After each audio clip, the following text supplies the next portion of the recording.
Hey, welcome to Guitar Knobs, the guitars, gear, noise, and nonsense podcast, hosted today by these knobs. Tony Dudzik, Pick Guardian.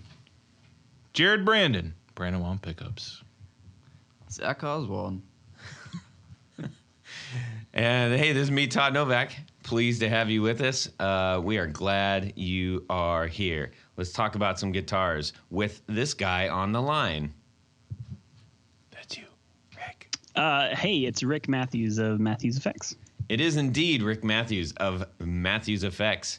And so we're going to talk about more than guitars. We're going to talk about a lot about pedals, I think. I'm assuming. I've heard you make some, so. Yeah, I try. I glue some stuff together. Yeah. Nice. Alrighty. We have a few things to take care of.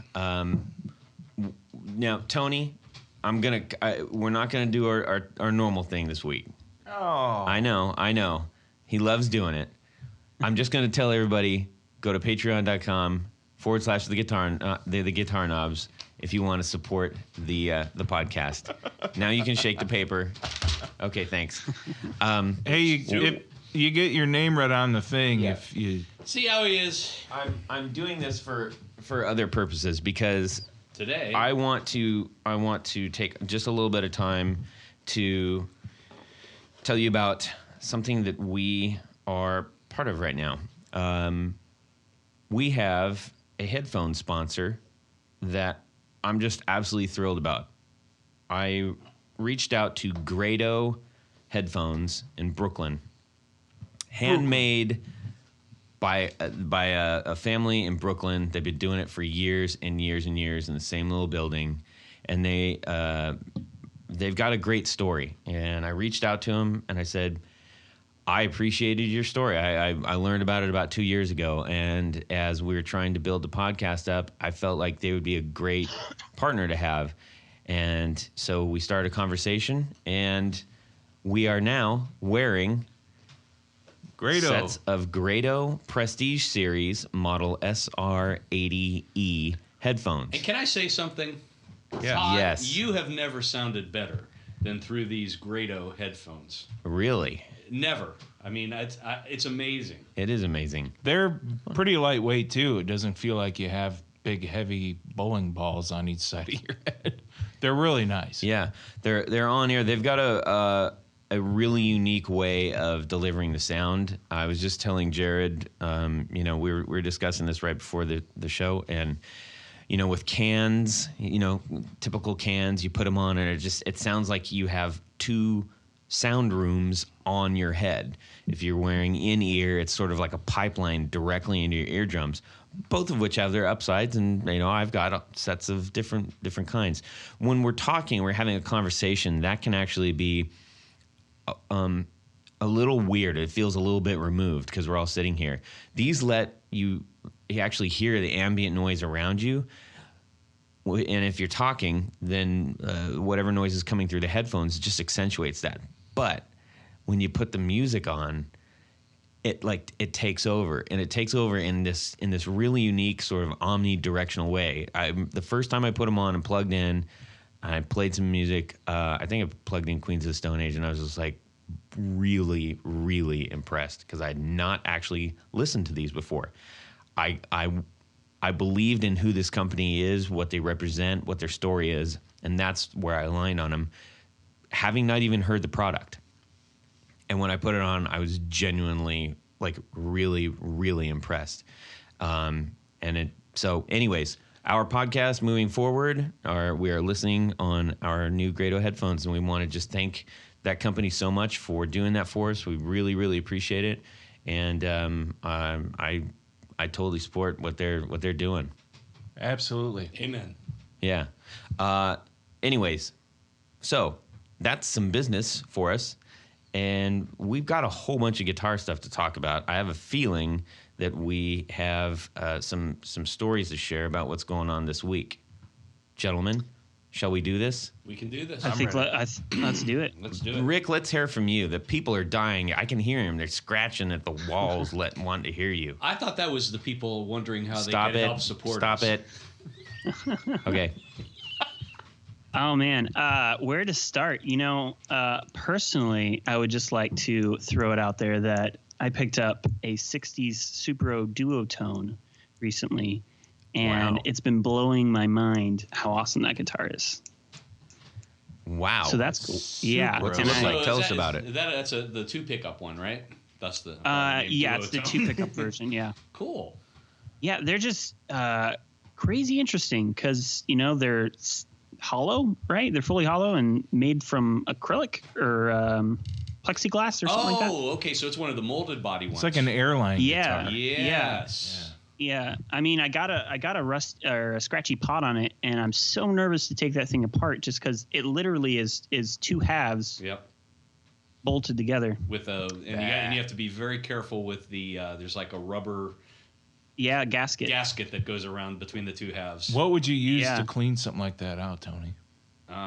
Just regular electrical contact cleaner? You might consider. I think Stu Mac still sells a thing that goes on top of the pot, so you can do it from the top side of the guitar. Yeah. And if you shoot some deoxit or whatever, and it goes from the top side and kind of forces it in, that way you don't even have to take it apart. Nice. I'd try that first. Yeah. And I'm sure you've got some deoxit laying around there somewhere. Jared. All right. So if you guys have noticed out there, you knobs, I have been gone a few episodes. Why don't here pull the All right.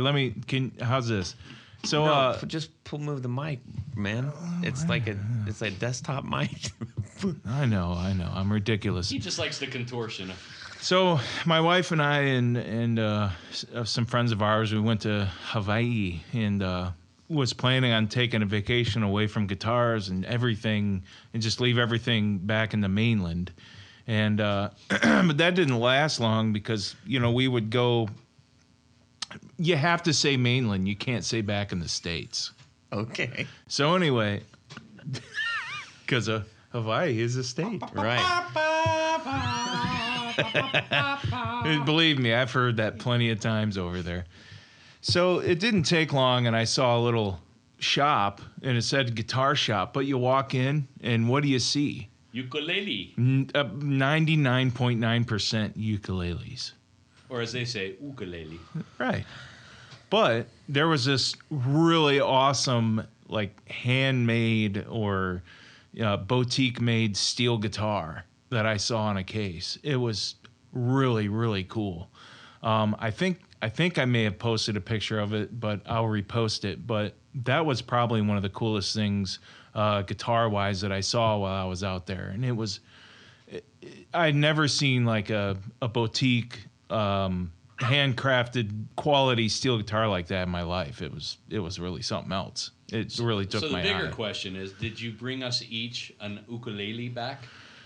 No. Sorry. I got 3 of them in my. I do not. Need Right. If I hear another ukulele, I swear I will smash something near me.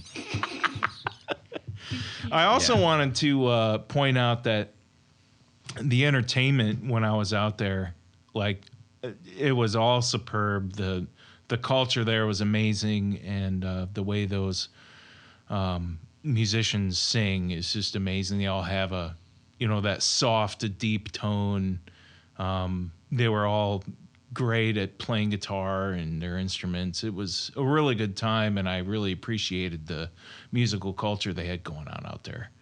So that's basically been, my last few weeks of guitar. How was the plane flight?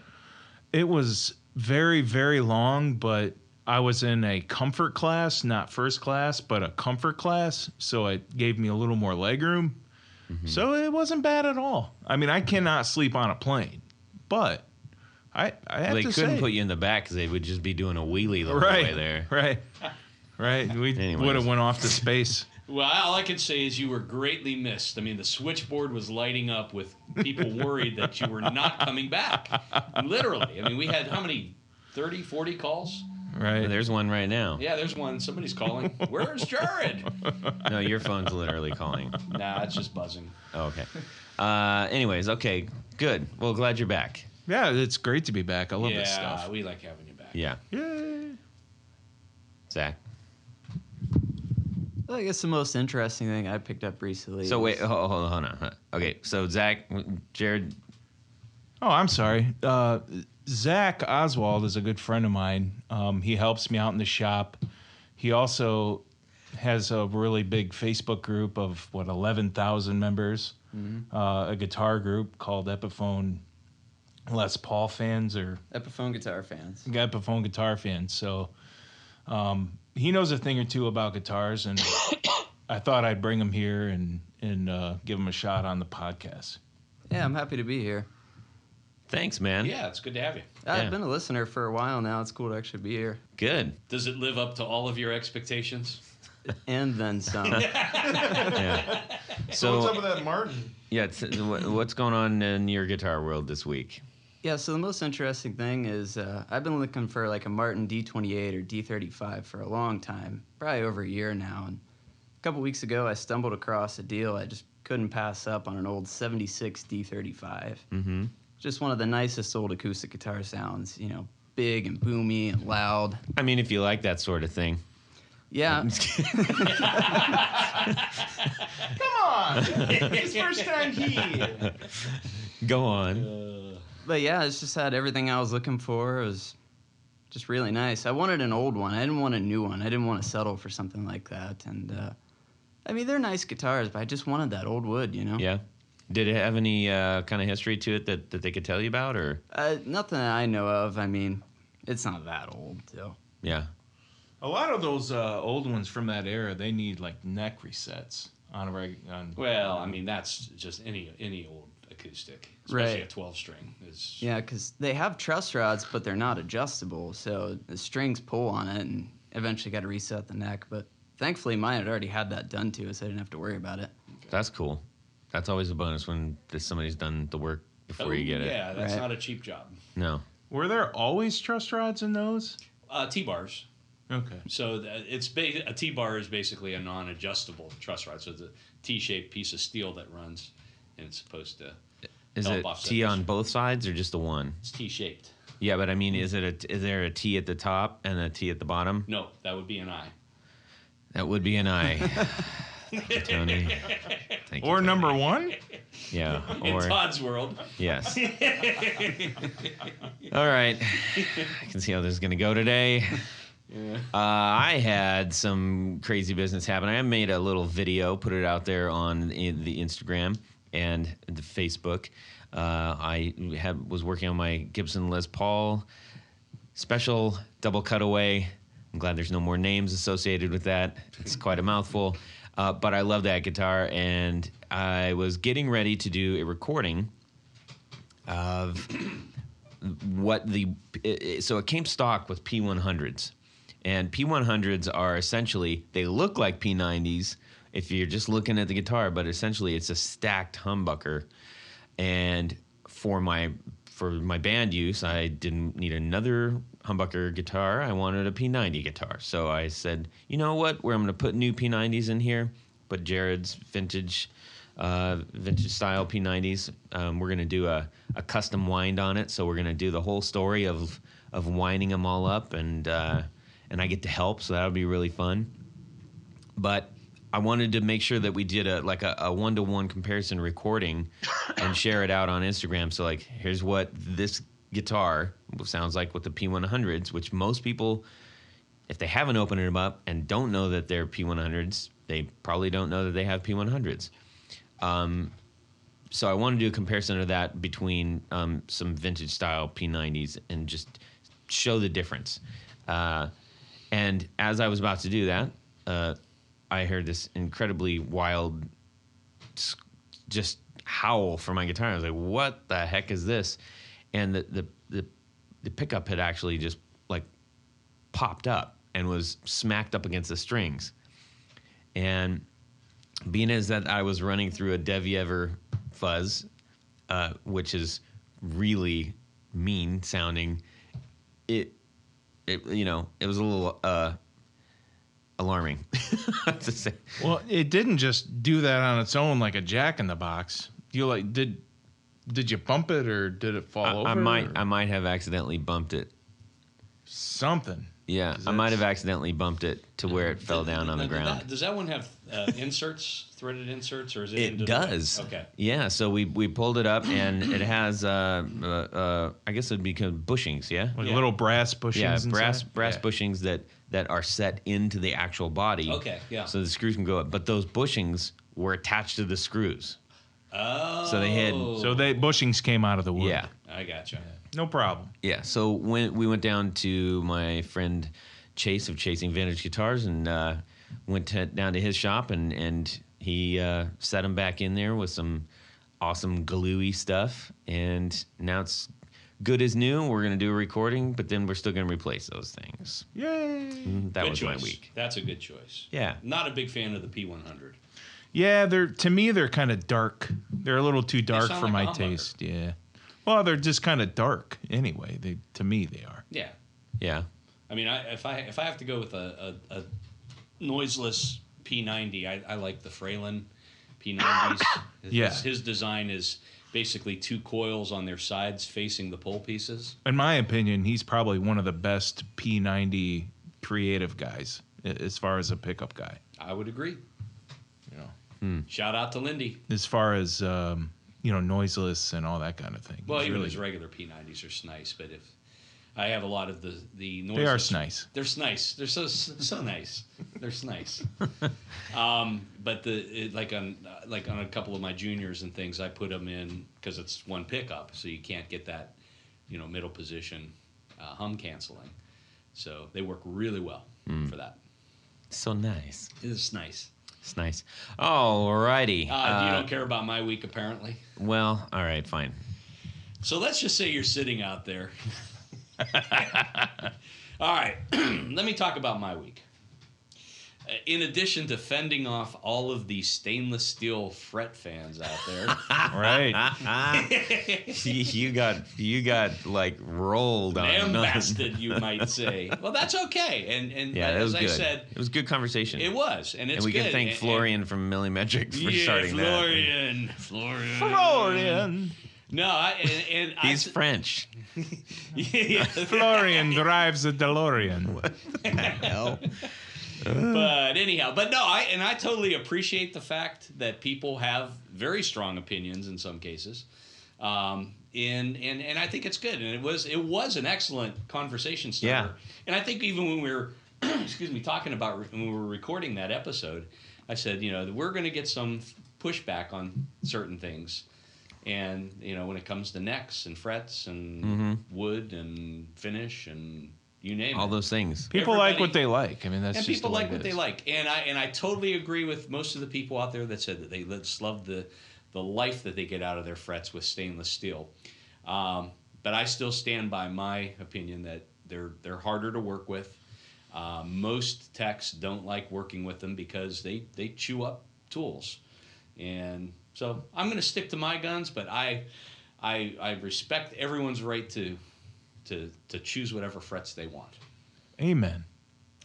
All right. This is America. That was your week? No, that was part of my week. But Okay. I did want to bring up. This just actually came in today, and a lot of times I have customers say, "Hey, I want an anodized guard for my You're roaming on the mic, my friend. roaming on the mic." Yes. I like it.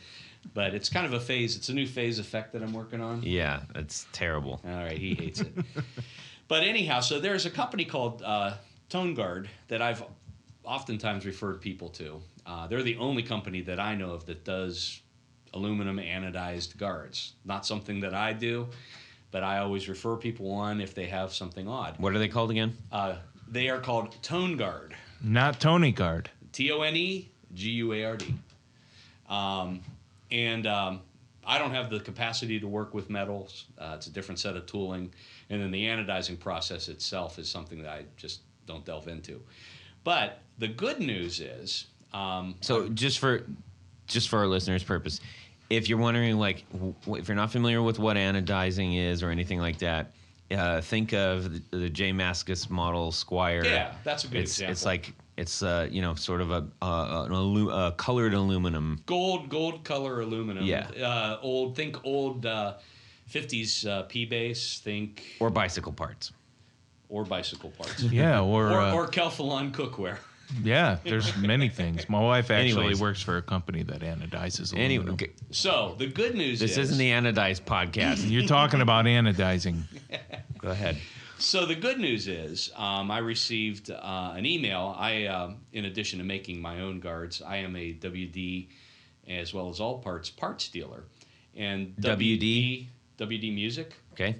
just started stocking for a couple of models. I think they have a couple of Strats, a couple of Tullys, an Esquire, and a Jazzmaster guard, which I wanted to pick up. And the nice thing about the Jazzmaster guard is it is drilled to fit U.S. vintage reissue Jazzmaster, which is kind of a good standard. And so I picked one up. One, I wanted to check the quality. And two, at some point, excuse me, I'm going to assemble kind of a 50s style Jazzmaster with an anodized guard. So, long story short, it came in today. I'm really pleased with it. It has the true vintage, probably 50s Fender gold anodized look, which is a little bit different if you've seen like the J. Mascis Squire model. That tends to be a little more orangey yellowy, warmer color. This one is more the traditional, kind of a silvery gold almost. Yeah, it's just less in your face gold. Yeah. So, Like an antique gold. That's the difference. so if you know of a WD dealer, or you can deal with WD Direct, or if you go to my website, pickguardian.com, drop me a line and I'll cut you a special deal, because being a WD parts dealer, I can work it out for you. Now, are you limited to custom color? Or are you limited to custom colors? That's ridiculous. Yes. Are you? Gold. Can have any color you want as long as it's gold. Right. Is there like a set of colors, or is it just any No, color it's just you want? gold anodized. Just gold. Yeah. Now, I think if you were to contact Tone Guard, that's tone-guard.com, they may have some other color options, because anodizing can be done in just about any I would love color. to get a plaid one. I don't know that you could do a design like that, but you could do solid colors. Okay. And it does have a momentary switch on it. Yeah. Ooh. Inside Yeah. joke. Inside joke. I like momentary switches. So that's my week so far. Okay. That's a lot. That's a lot of week. That's a lot of week. A lot of stainless lovers out there. Yeah. I do like stainless steel screws and bolts on my guitars. Okay. So I'm not totally put off by stainless. Yeah. DeLoreans are stainless steel. They are. Thus that's why. Florian drives a DeLorean. Okay. Full circle. 1, 2, 1, 2, 3, 4 on the floor. Okay. Rick, give it to us. Yeah. So, four on the floor, I just have to say that my first one would be the tonal recall, because I love nice. delay. I love what Joel's been doing with all of his stuff at Chase Bliss, because it's just been, I feel like, putting us all other guys to shame. It's so brilliant, and that thing's so fun to play with. So I definitely always keep that one on my board. I love the Cali 76. Well, yeah. the tonal recall, he's famous for the one knob pedals, right? Oh yeah. No, he makes Simplicity the type of rules. stuff where, just one sound. Yeah. It automatically sound. Yeah. What now? Let me ask you: was that your first Chase Bliss pedal? No. I got the WOM tone before that one. Okay. And so I was checking that one out. He's such a cool guy. I bought the tonal recall. I snuck in on his website and bought it, actually, because we talk every once in a while. And he turned around and ordered the same amount of money, or of pedals off of my website. Yeah. So he basically hooked me up with it for free. Oh, nice. Yeah, he's such a nice guy. So I had the WOM tone first, and then I got the tonal recall just because I'm crazy about delays. So when you're using a tonal recall, okay, obviously that has a lot of options. A lot of options. Yeah. How do you use it? Tell us about it. I haven't fully gotten, like a good MIDI setup for it. So I keep usually pretty simple. I have one that is a one setting saved that's a short delay with a lot of feedback. So you just get this stuttering, ethereal ambient sound. Then I just have like my standard kind of tape-ish delay where you got a little bit of warble to it. Yeah, I like that. I usually use that for like Death metal. swells. Yeah, Oh. death metal. Yeah. It works perfect for it, you know? Yeah. That death sound. And then I have one that's a little bit more percussive, great for like dotted eighth notes type stuff. Do you play with the dip switches at all? Yes, there was a time. Okay. Yeah, I more so like dug in super deep when I first got it, and then I've just been happy with how I've had it set up since. So I don't mess with stuff too often. Gotcha.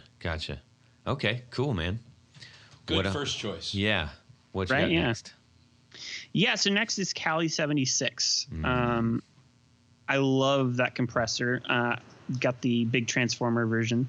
And that thing just adds a lot of warmth and depth to your tone. I'm a compressor on all the time type of guy, generally speaking. So that thing, man, is just such a awesome tool to have on your board. I usually run it just some slight compression, gives you that little bit more percussion, and kind of evens out all your notes.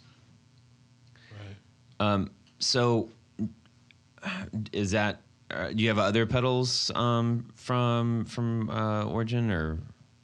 No, that's the only thing I have from them, and I'm pretty sure they only make compressors. So they have a couple different, versions. They have the slide rig, which was kind of designed for slide players. They have their new. Well, see, they discontinued their transformer versions, so they actually don't make those anymore.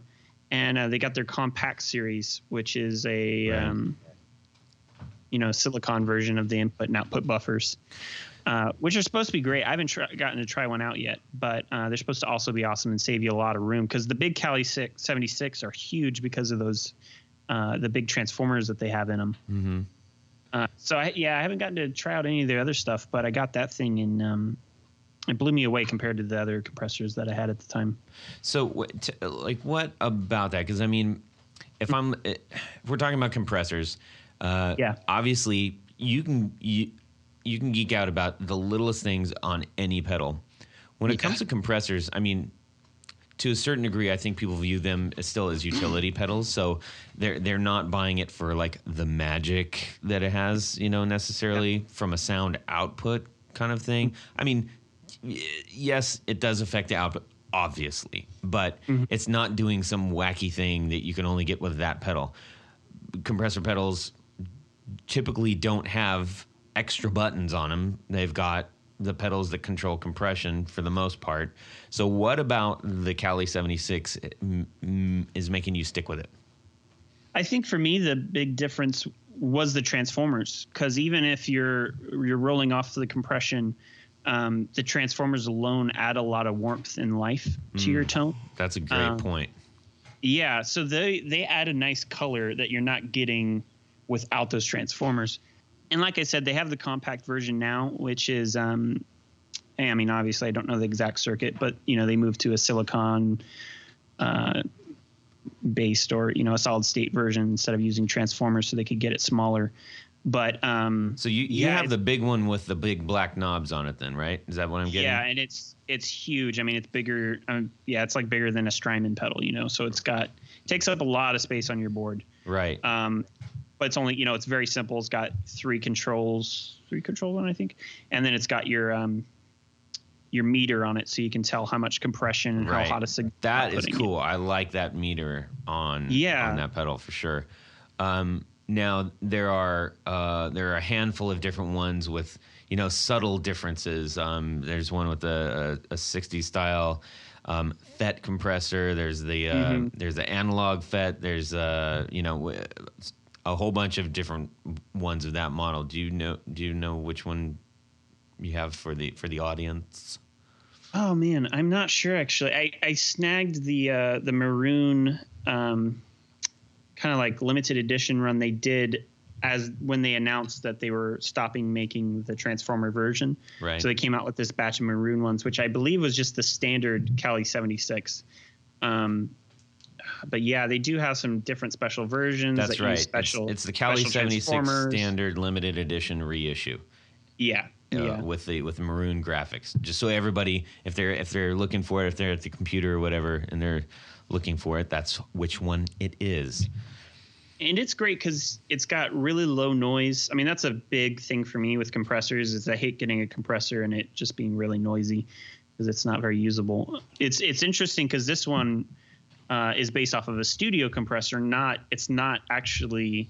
It's a studio compressor that they redesigned to be more geared specifically for guitar. Mm-hmm. But I believe it's the 1176 studio compressor that they modeled it after, basically.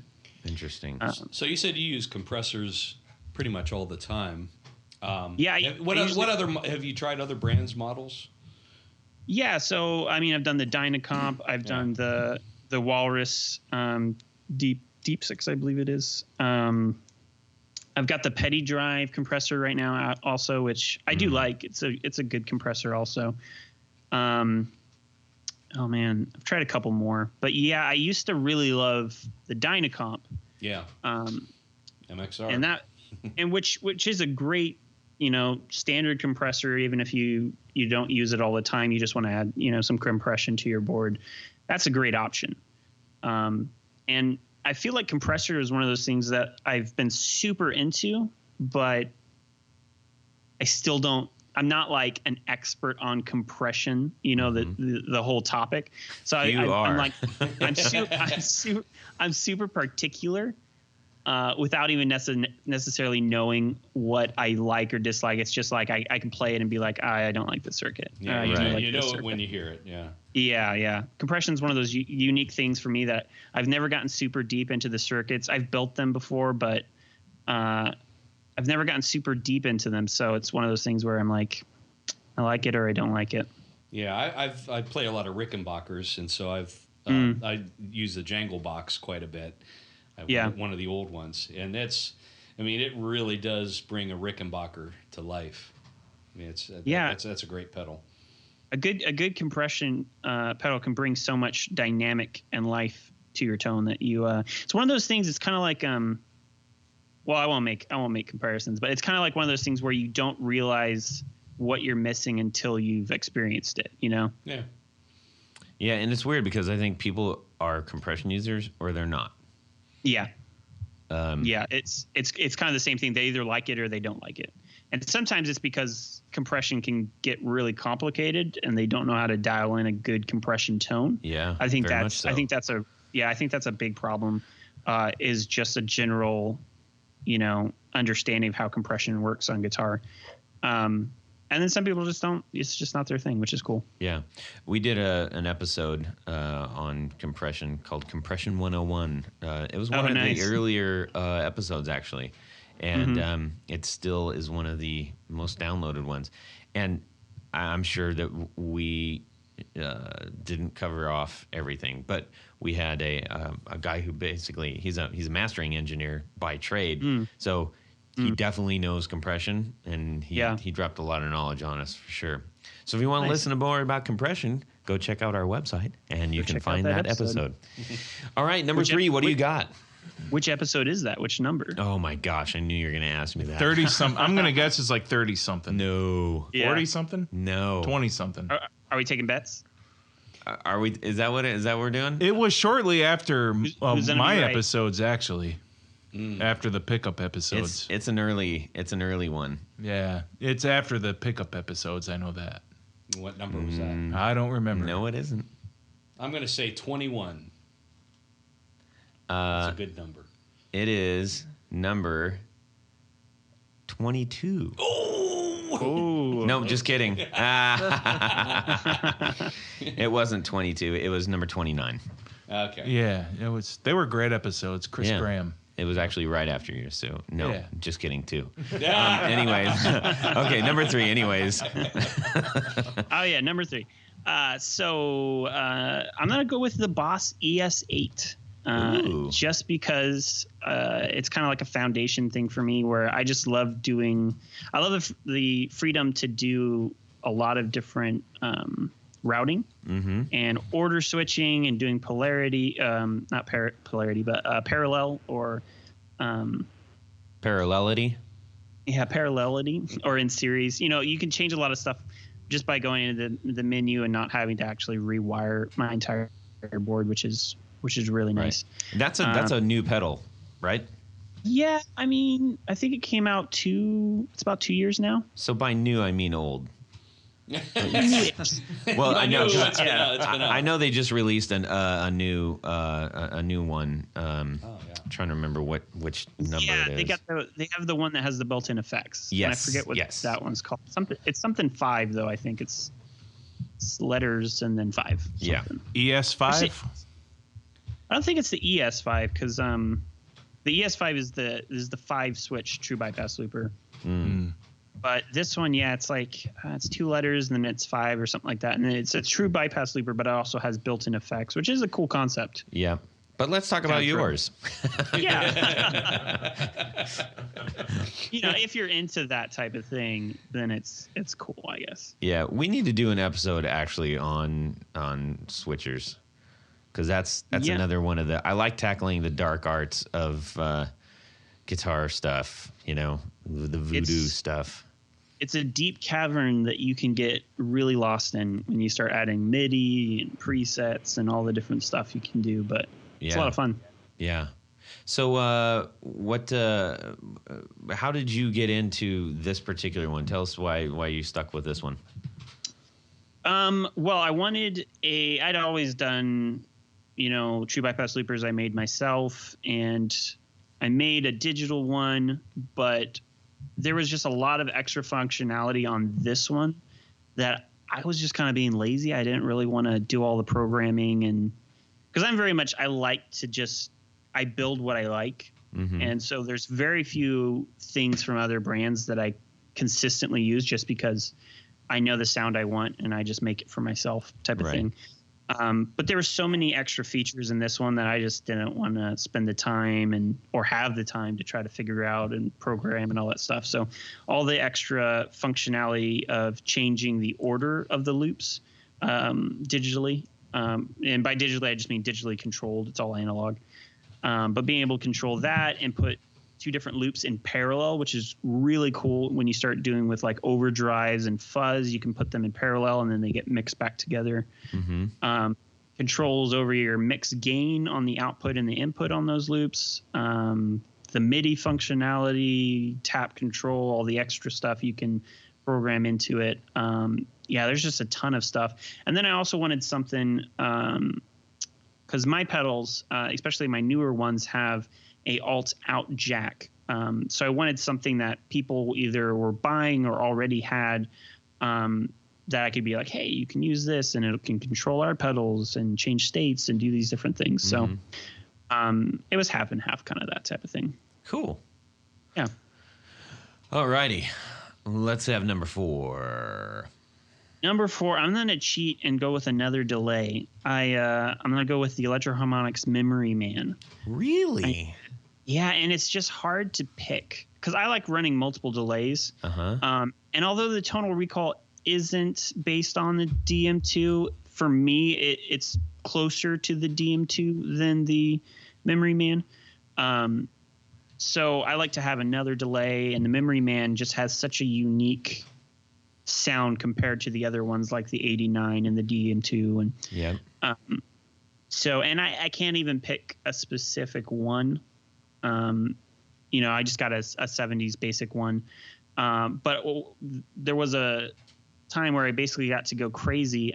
Josh Scott at JHS was really kind and early on, and when I had started the company, let me fly out and kind of do a tour of their shop and ask a ton of questions and get ideas on how to do production and all this different stuff. Wow, that's cool. Yeah, super nice. And he's always been really nice. Always answers my questions, always available for advice and stuff like that. But he had a meeting or something where he was like, hey, can you entertain yourself for a little while in the guitar room? And I was like, sure.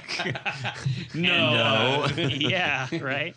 And I swear he has he has the most amazing pedal collection that's inspired my collecting ever since. But I swear he has every model of the Memory Man. Yeah. So I basically That's a beloved grabbed, pedal, man. yeah, and I basically got to grab like 20 of them and just hook them all up and just Wow. compare one. Yeah, and go through all the different nuances and different sounds and So you have an old '70s one. Can you put your finger on what the nuance or sound that you like from that? it just has to do with comparatively. It has to do with the filtering that's in the feedback loop. I think for me, compared to the DM2 and those other ones, the dark tone that you get out of it is very unique for me. Like that's what I love, is that dark analog tone. And for me, the Memory Man is like the epitome of that dark analog repeat. So you just get this warm, washy sound. So I love using that one for like swells and like deep ambience or getting loops going, creating soundscapes. That one's really cool because you just have this really warm, All the stuff Joe Bonamassa likes. yeah, exactly. He's been waiting to get that in there. It's perfect for that or for death metal. Like Yeah. Yeah. So or the blues. Or the blues. Yeah. Cool, man. Well, that's a great collection. I like that you pulled out like kind of an oldie. There's something just so cool about like whenever we go to shows, guitar shows and stuff. I mean, those are the ones that I always end up kind of like picking up and handling, and the maestros and just like. Oh yeah, those are cool You know. pedals. Yeah, The old ones, the big old electroharmonics. Yeah, just they just look cool. Yeah. Well, they look cool. And then also just vintage gear in general just has, like so much story behind them. And, it's like, where has this been? You could tell it's been in dive bars and, someone spilled, like amps, someone spilled a beer on this one. And It's got a little dent on the side. yeah. And so, I'm all about collecting the vintage stuff. I don't buy too much of the newer, except I love supporting, like my friends' companies and stuff like that, which, everyone else in the industry, but I really, for the vintage stuff, that's where my heart's at. Nice. Yeah. That also gets you out of buying other people's stuff because you feel like you have to. Yeah. All right, man. Well, thanks for sharing that with us. I love doing this part of the show, and I'm glad when other people. And it's really interesting to hear especially when we have pedal builders as guests, to see what they pick. Yeah, for sure. Kind of gives you a little insight into the inner darkness. Yeah, it isn't always about the biggest, baddest, newest thing with the most buttons and it isn't. It's. So, anyways, cool. Well, hey, thanks. This has been great. And we'll just we'll wrap it up. No, I'm just no, you are here for a reason, and that reason is to tell us about your personal pedal gig that you do. You have a company called Matthews Effects, and you hand build some pedals on a lot of them, and some really, really great sounding, very cool ones. Can you just maybe start off by just telling us at what point did you say, I'm going to do this? Yeah, I think it just all started around my deep, deep love for stainless steel frets. And,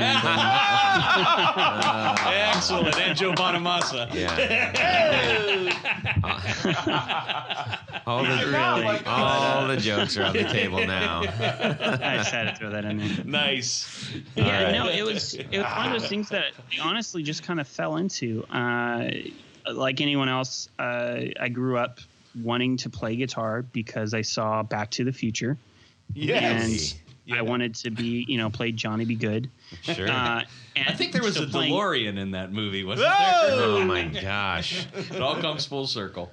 Yep. It's all connected. Yeah. So growing up playing in bands and doing different stuff like that, I was so super obsessed with gear. And everything that I was playing, even back then I had huge pedal boards and I loved pedals. And I didn't know what I wanted to do exactly, whether it was amps or pedals or something, but I just knew I wanted to be part of the industry. But I knew absolutely nothing. And I originally started the company doing like tap tempo switches and stuff like that. And I did it for like a month. And at the time, like, didn't know how to make a website. Like, it was all very bad, but it was a great learning experience. I think I sold like one pedal. And so fast forward like 2 or 3 months, a company moved to town called BYOC, buildyourown.clone.com. I don't know if you guys are familiar with them. Oh, yeah. They're very big in the DIY community.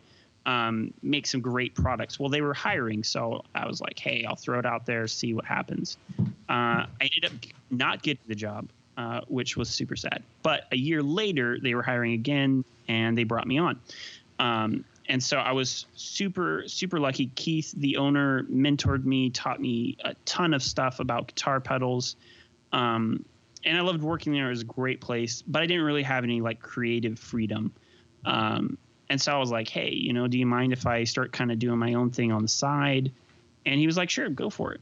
So I started the company. And this time I had learned about Instagram and, using Facebook and all this stuff and how to properly create a website. And so this time stuff kind of blew up and stuff started selling. And, I paid for like the parts for the first 2 pedals. And we did things slow. So those first couple pedals paid for the next couple pedals, and those pedals paid for the next batch, and so on and so on and so on. And so although it's been, 5 years and we've been slowly building, slowly progressing, it's great because we haven't, had to do any like huge loans or anything. We fully own the company. We built out a shop in my backyard on our property that we all work in, which is great. So it's kind of like a close-knit family type company. And I got multiple employees now, which has been super awesome and fun. And so it's been a long road. It's been pretty crazy. The kind of what really separates my experience, I think, from a lot of other builders is the first month that I started the company, I was diagnosed with this autoimmune disease that came out of nowhere, like no notice, no nothing. And so it was cool because with the company, I could work from home. I could kind of do my own thing. But I had to build this company while also fighting this, incredibly debilitating disease, which has been a crazy journey. It's been a lot.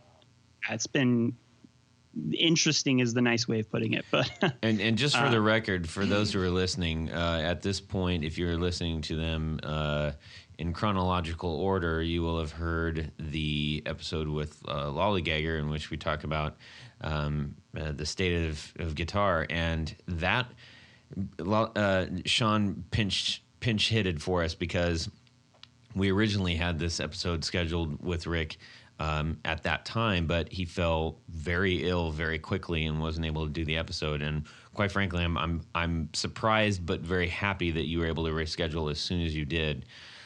So glad that you're doing better.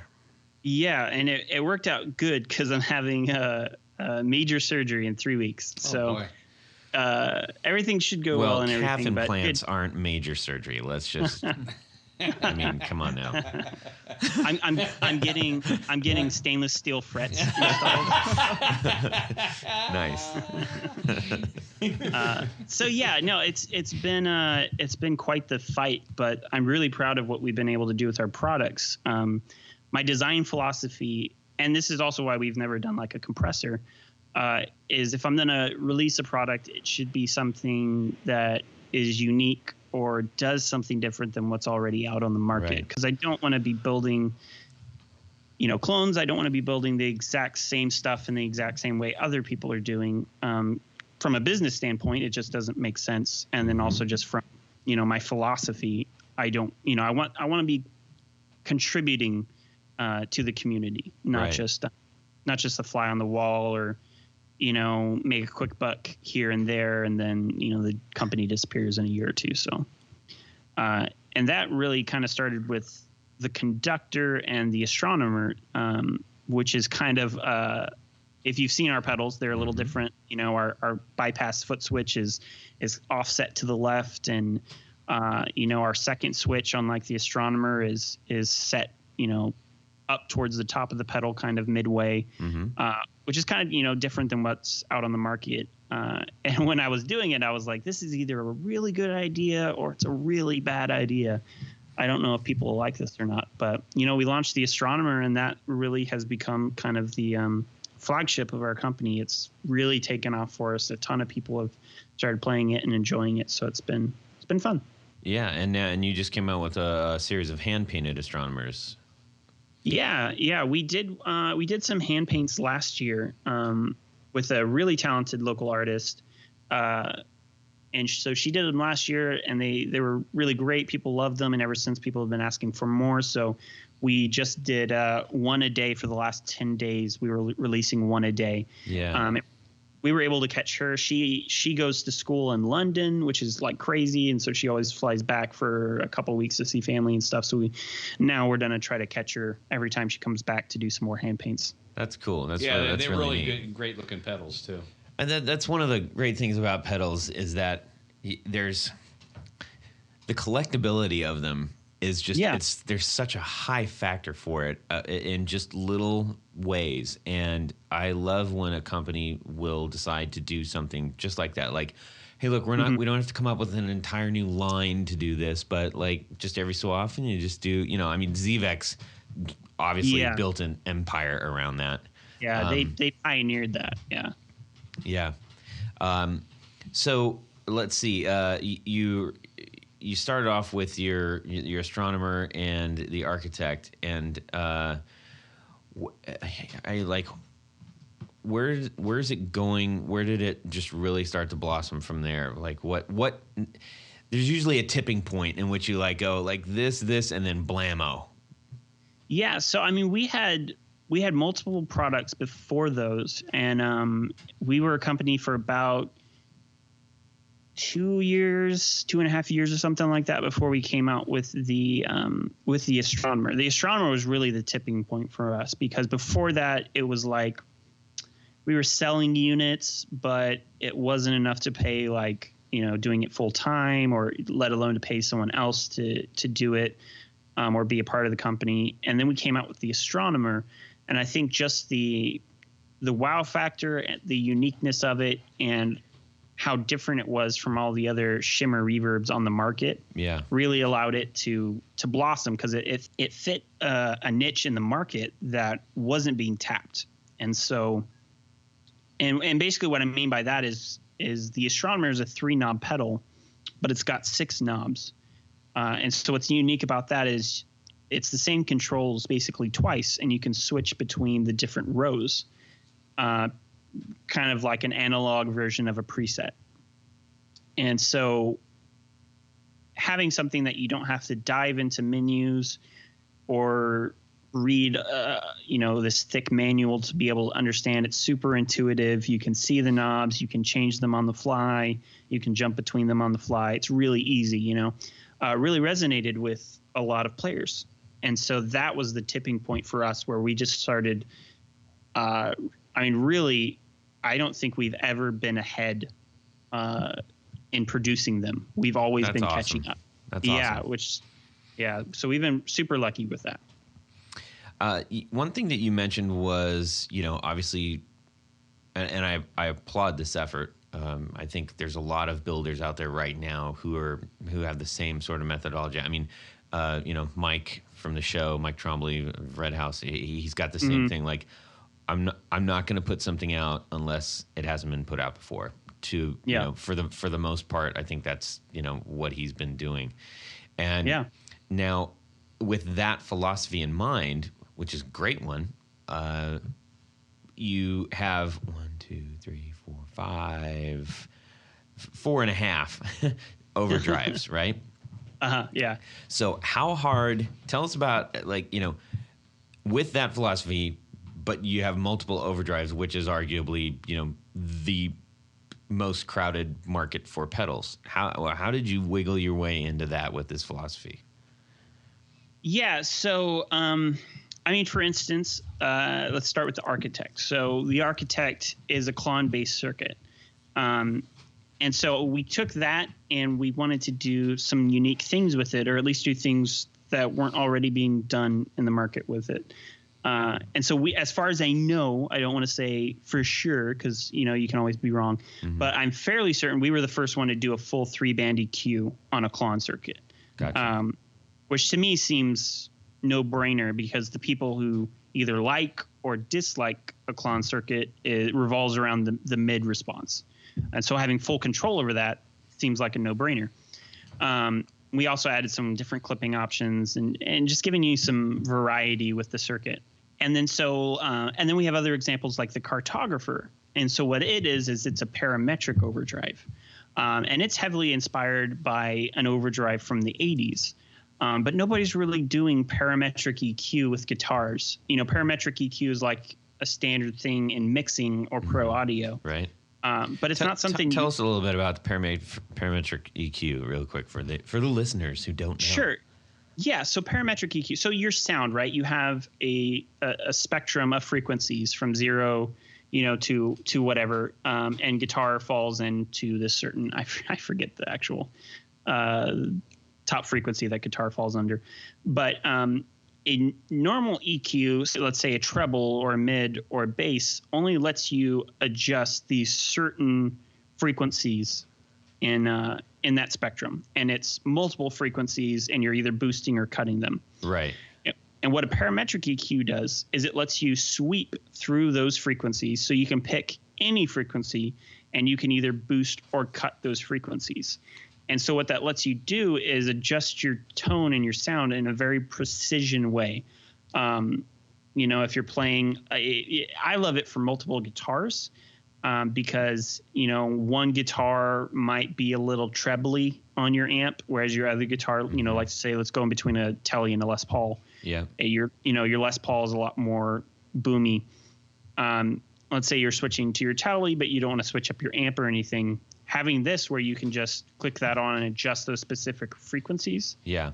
So being able to adjust, a specific frequency instead of a group of frequencies lets you dial out annoying buzzes or sounds without compromising your overall treble, mids, or lows. Right. Yeah, I think you see a lot of the parametric stuff on like acoustic guitar preamps and things like that. Yep.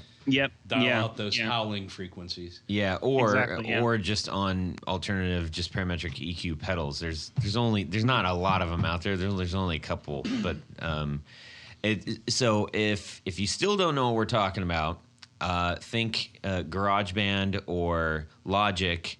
Think about the EQ tool in that. In which you can, get very narrow on your frequency or spread it wide, as opposed to just taking a handful of, taking one and getting bleed from either or, like on a standard slider EQ compact pedal. Mm-hmm. But the idea of working that into an overdrive is really, really great. And what's interesting about how it works is traditionally in like an overdrive pedal, you have the overdrive section and then you have the EQ section. Mm-hmm. And on this one, the EQ actually happens before the overdrive. So you're driving different frequencies. You're not just affecting the sound post overdrive. That's but you're really interesting. Yeah. concept, yeah. I'm glad Which really I thought changes, of that. Yeah, which really changes up the I'm the patenting characteristics that right now. Yeah. So it gives you a very unique experience compared to, between the EQ and then how the drive works. A very unique experience compared to just your normal overdrive. Sure. And how about the Gatsby? Oh yeah, so the Gatsby, that's just an alternate art of the Architect version 2. Gotcha. So we just did an alternate art version. We do have the Whaler fuzz. Yes. Which you can get some amazing overdrive tones out of, like pushed vintage amp overdrive tones, or some great fuzz. It's actually an original fuzz circuit, which is hard to say these days because most everything is based off something. I'm gonna have to try that one. But yeah, that's like our secret gem. Like I said, the Astronomer is what really took off for us. So we're most known to people for reverbs. Right. But man, that Whaler is at shows, where people get to try stuff out in person. Yeah.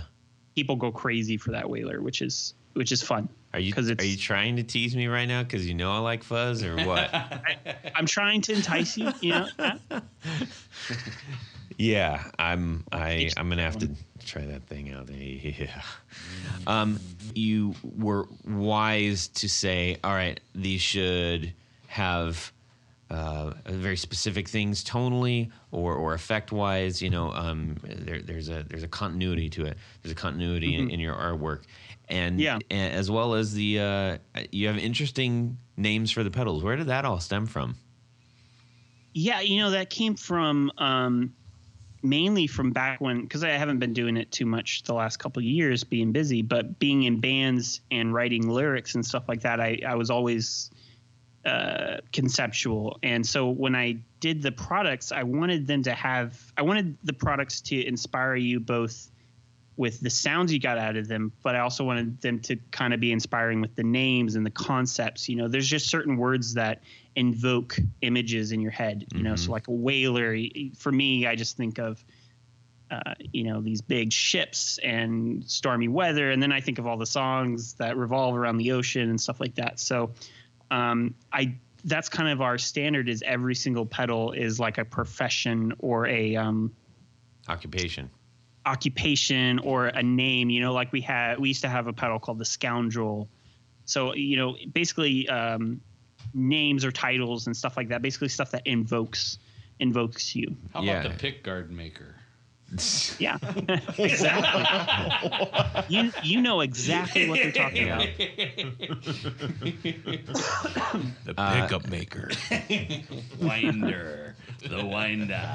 The winder. That's not a bad name for a pedal. The delay maker. It's not a good one either. Yeah. It's an awesome one. That's what it is. That's what I feel like I missed out, because I could have just added everything with maker at the end, overdrive maker, delay maker. You see, you should have consulted us. Widow maker. I should have, yeah.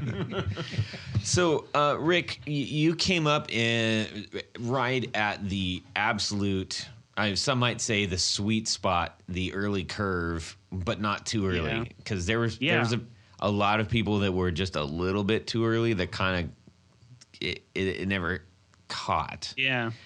But you happened at pretty perfect timing in the pedal world.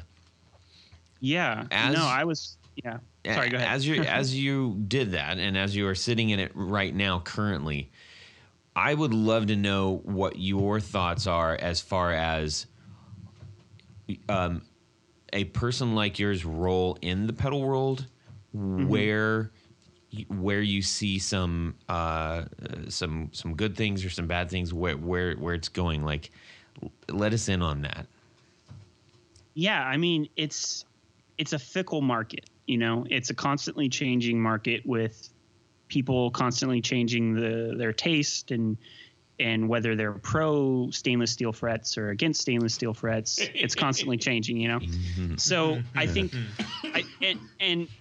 I think one of the toughest parts about being in this business is just lasting. A lot of companies, either the owners lose interest or they hit a rough time and they can't, stay around through that rough time to come out with new stuff.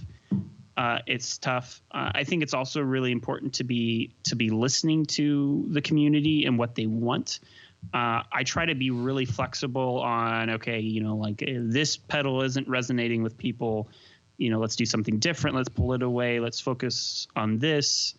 And so I think a big problem people run into with the industry is either not listening or feeling like they've gotten to the place where they know everything. So like my biggest thing is anytime I'm at a show or I get a meet up with other business owners, I'm constantly like asking them questions. All right, what are you guys doing that's working? Or, what do you feel like your secret to success is? How can I learn from what you guys are doing instead of just doing what I think is best in the market? Because otherwise you just get in this bubble and you just keep making the same stuff and you don't progress or move on at all. Well, that's an interesting thing to consider, because I think most people would think that pedal builders, especially pedal builders, because there are so many brands and so many pedals out there, that it would be a very competitive kind of like, don't share your secrets. We're not. But it seems to be a very, very open and friendly industry, which helps rising tide raises all ships. So if everybody helps everybody be better, then there's going to be more better pedals, and people are going to want them more, and they're going to build more. Yeah, I mean, it's a really interesting industry to be in, because coming into it, I expected it's cutthroat. You're lucky if anyone will give you a nod in the hallway or something, but it has been so open and so welcoming, which I think is a big part to kind of the elders in the industry. People like John Cusack and Robert Keeley and Josh Scott. All these guys have been super influential in how I do things, and always so open, always so willing to answer questions and give advice and give input. Compared to other industries, you're on your own and you just have to figure it out or pay someone to figure it out. So it's a unique thing, and there's always exceptions. There's always some bad eggs. But name them. People. We want names. Well, I have a question for you. Shoot. This is Jared here, in case you forgot. I do every episode. No, I've been looking at your product over the last few days. I noticed there's a Matthews Effects Innovators group on Facebook. Yeah. Can you tell us the advantages of having that specific group? There's close to 500 people in that group. Yeah. So another part of like my philosophies with business and everything is and I was, as I was saying before, with listening to the market and customers, is being really connected and involved with them. So the Innovators group, I also really love puzzles, and I love messing with my customers. So we do giveaways and contests in there, and we've done a build party where I did a live video where I built the pedal with you, and beforehand you bought the enclosure and we got you all the parts and everything like that. And then we just did a build party where everybody built the pedal together. And you could ask questions. That's a great idea. Oh, that's awesome. Next time you do that, will you please make sure to take Todd off your list? No, I just joined it, actually. No, but to share that, because we'll get it out to ours as well. Yeah, I just requested to be in that group, by the way. So. Oh, cool. I'll deny you. Hey,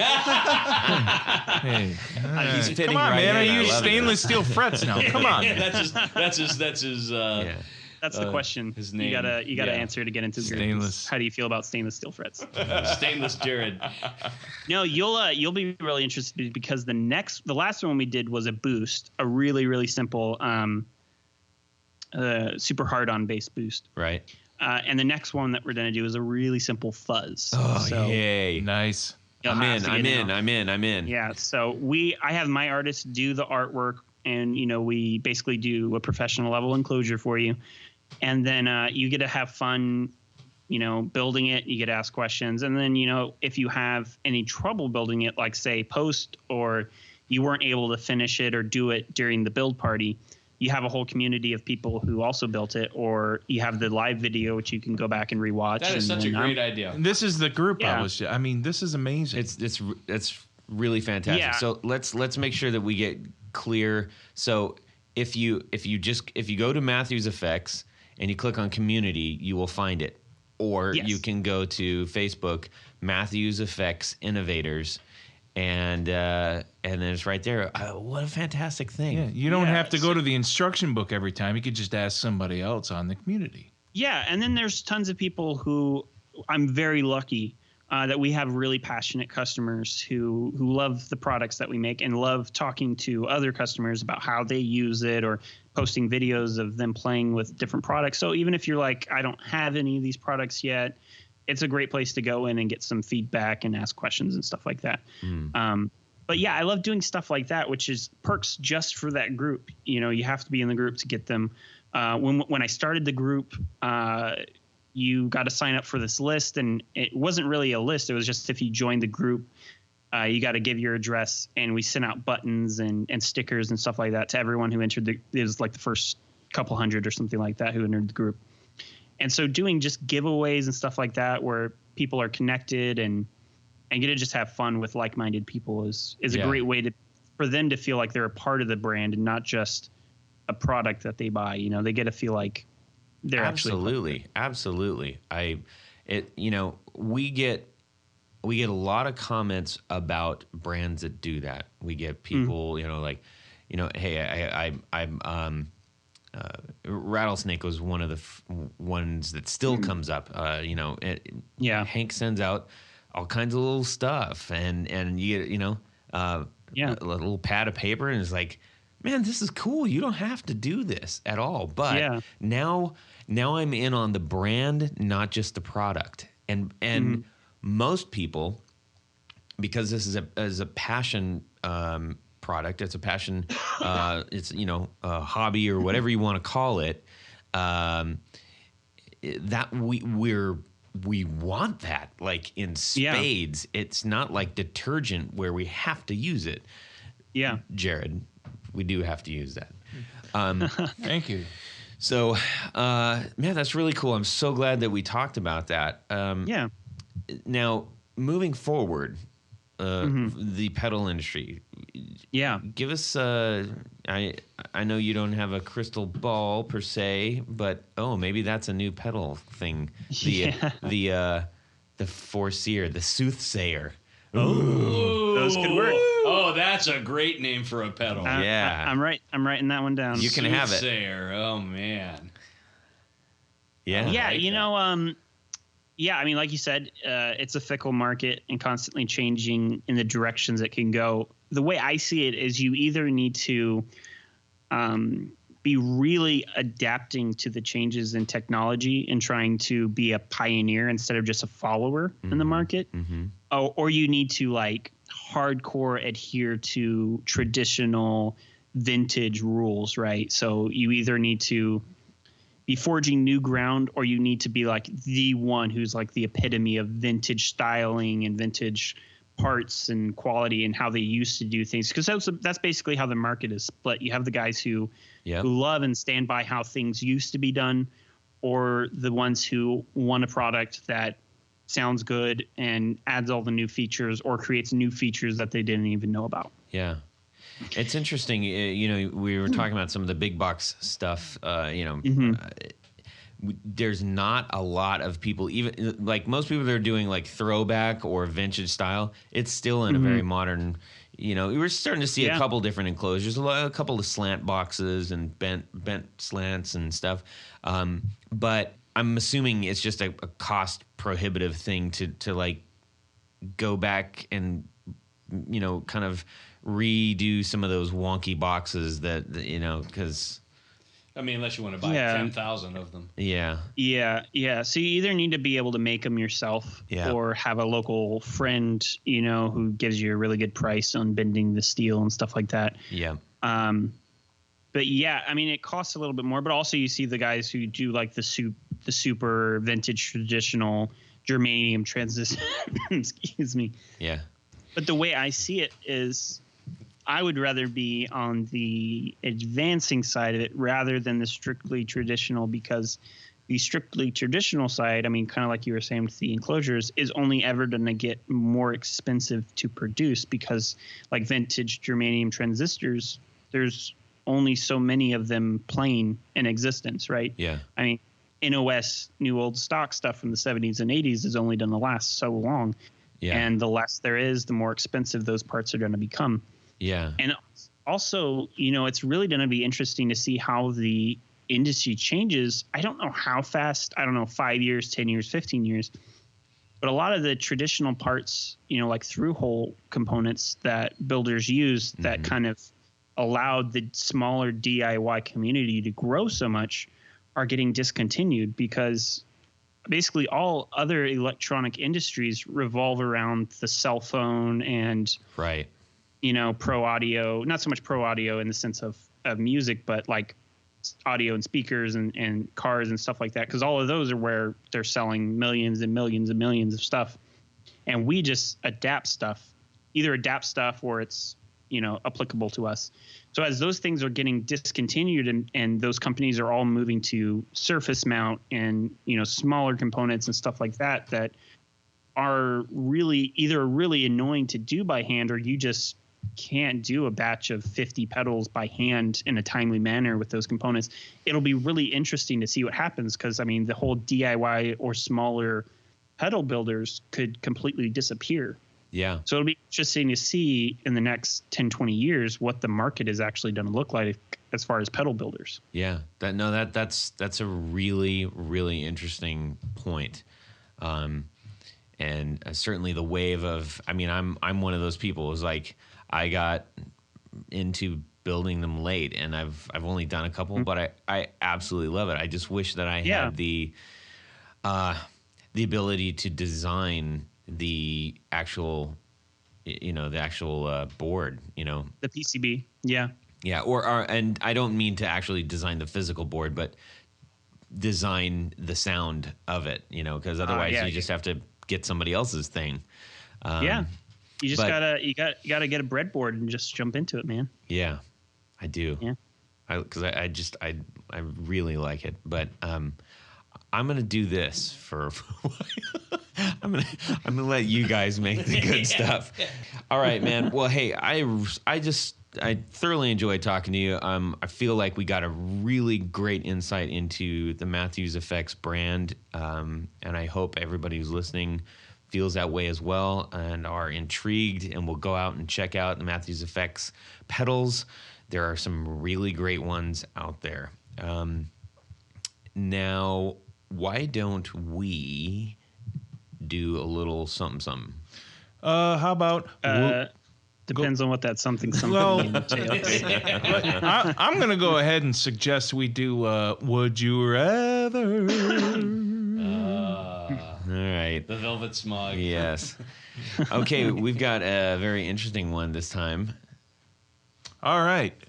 For this week's Would You Rather have a neon modern Les Paul Access Custom made by Gibson, or would you rather with the have... Floyd Rose. With a Floyd Rose, that's right, my man. Or would you rather have the Epiphone Flying V with the whole Bigsby unit going on? Okay. So it's kind of like, kind of like a Jimi Hendrix thing, except for, he played a Flying V. Yeah, he sure did. All right, well, I guess the question is does the Gibson have robotic tuners on it or not? We can only hope. I don't believe it does. Because if it doesn't, I'd have to go with the Gibson, just because a Bigsby on a Flying V just looks so wrong. True. Really? It's just, Yeah, you have it's to just- put the little it's brace just wrong. across the bottom. Yeah. Would you rather? I'm kind of mowing through my mind what I don't know. I'm going to go with the Gibson. I'm going to go with the new Gibson in hopes that I could probably change some things on it. Paint like it. the finish. No, I understand the concept of this game, and I'm going to go with the Gibson all the way. Well, because then you could sell it. I don't think you could ever sell that Flying V. You can always change the electronics out, but the Bigsby thing, Yeah. I don't know. I'm going to go with the Gibson as well because there's just not enough neon in this world. That's what the world needs now. Not love, sweet love, but it needs more neon. Yeah. Hey, Zach, welcome back. Yeah, it's been a little while. Yeah. You have a group that has something to do with Epiphones. Yeah, I do love Epiphones, especially the older ones. In this case, though, I think I would also have to go with the Gibson because I'm a fan of neon colors. I like neon. Absolutely. Especially under black light. My room is like a bright neon green, so if I could do like a green screen and it would look like I'm not even playing the guitar. Wow. Yeah. I think most people would like that. What, him not playing guitar? Not playing that guitar. You know what? I'm going to go with the Epiphone. Just to be different. Well, so Lonnie Mack was like the guy who kind of like, I don't know if he necessarily put that on the map, but certainly he's one of the most known for that. And he was pretty cool. So I'm going to do that. Boy, we were decided on that. This usually takes a long time. Yes. Not divided at all. No, that's good. All right. We are wrapping up, we have a few things that I just want to call out for everybody. Specifically,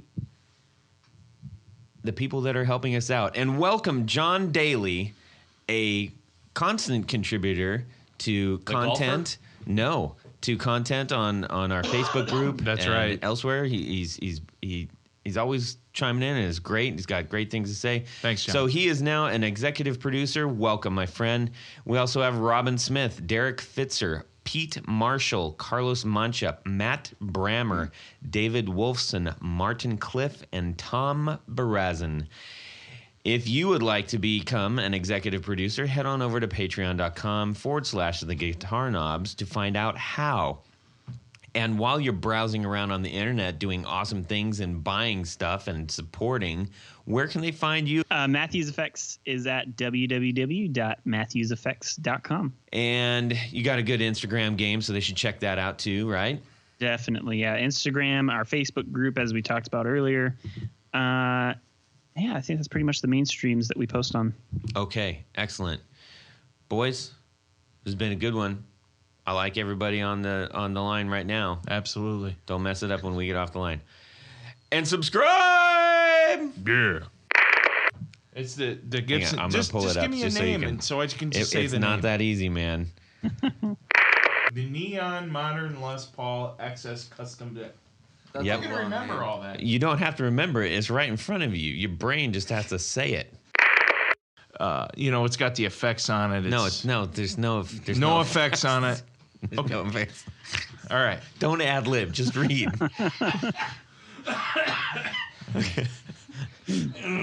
Okay, this week's. Wait, let's do the clap. Well, that's it for these knobs. Please visit our Patreon page at patreon.com/The Guitar Knobs. Visit our website at theguitarknobs.com for all of our past episodes, 4 on the Floor blog, and other good stuff. You can connect with us on social too at our Facebook page and share your gear and stories on our Facebook group. Also, be sure to check out our Instagram at Guitar Knobs. Catch you next time.